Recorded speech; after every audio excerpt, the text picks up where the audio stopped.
మిత్రులకు చాలామందికి సపరేట్‌గా గుర్తు చేయవలసిన అవసరం లేదనుకుంటా. 2024 సార్వత్రిక ఎన్నికల ముందు ఆంధ్రప్రదేశ్ రాష్ట్రంలో 32,000 మంది అమ్మాయిలు హ్యూమన్ క్రాఫ్టింగ్‌కి గురయ్యారు. ఇది వాలంటీర్ల వల్లనే జరుగుతుందని మన ఉప ముఖ్యమంత్రి గారు రాష్ట్రం మొత్తం కాలికి బలపం పట్టుకొని తిరిగాడు. మరి తీరా చూస్తే అధికారంలోకి వచ్చిన తర్వాత రాష్ట్రంలో 5 నెలల పసికందు నుంచి 90 సంవత్సరాల ముసలవ్వ మీద గూడా అత్యాచారాలు చేస్తానే ఉన్నారు.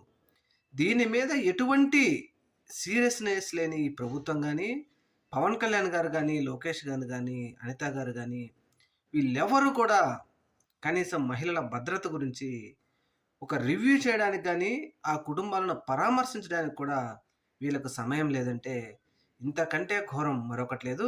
మళ్ళీ నిన్న చెప్తూ గడప గడపకు వెళ్తూ లేతే సంవత్సరంలో సుపరిపాలన అంటూ మహిళల వైపు చూస్తే తాట తీస్తాం, తోలు తీస్తాం అంటారు. ఇవి ఆ మాటలు. మహిళల మీద మీకున్న సీరియస్‌నెస్ ఇదా? ప్రభుత్వం గాని, ప్రభుత్వ పెద్దలు గాని ఆలోచించుకోవాలి.